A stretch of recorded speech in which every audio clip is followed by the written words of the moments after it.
Okay, this is a poem that I wrote last November, I think.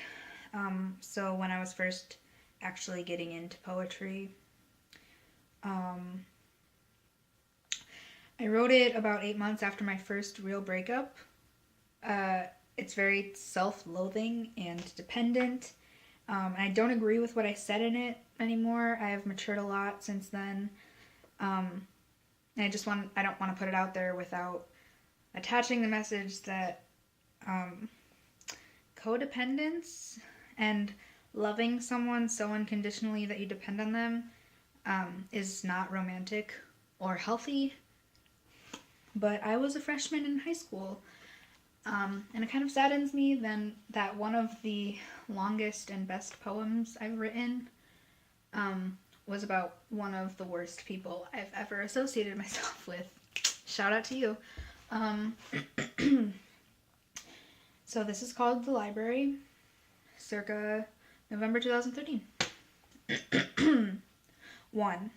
To you, I was a chapter.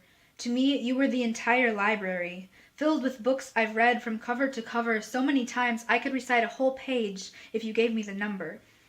And books that I'd been planning to read, and books that I could never even begin to comprehend, but I'd still try, because you were my entire library. 2. Your hair was the photography books, few words on the page, but still beautiful and captivating. Your eyes are in the poetry section, the books by Shel Silverstein. They seem simple, but when you look into it, you can see that there is so much more. To you, I was a chapter of a book you didn't even want to read, but you were my entire library. 3. Your smile is the book A Wrinkle in Time, because that's exactly what happened when your lips curled upwards. The clock stopped, and so did my heart, especially when I was the reason.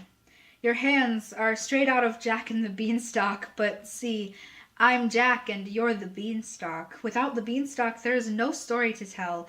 Jack is completely irrelevant. To you, I was a chapter of a book your least favorite teacher assigned, and after reading a few pages, you get bored and leave it open on your nightstand for your mother to find, and she asks you if you finished your homework, and you lie and tell her yes. Yet still, you were the entire library. 4.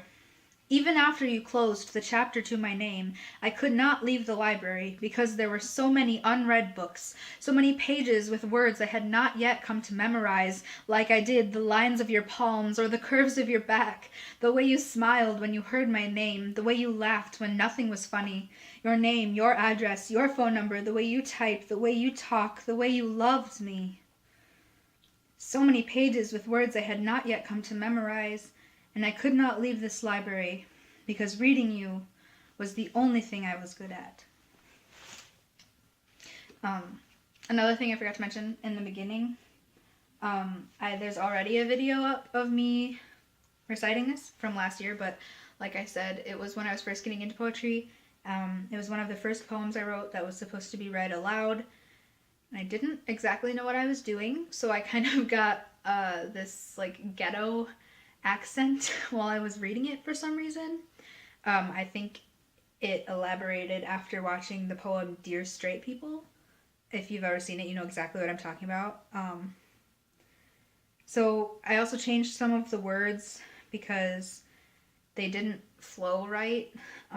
So this is a version that I revised earlier today so that I could record it, and that is what just happened.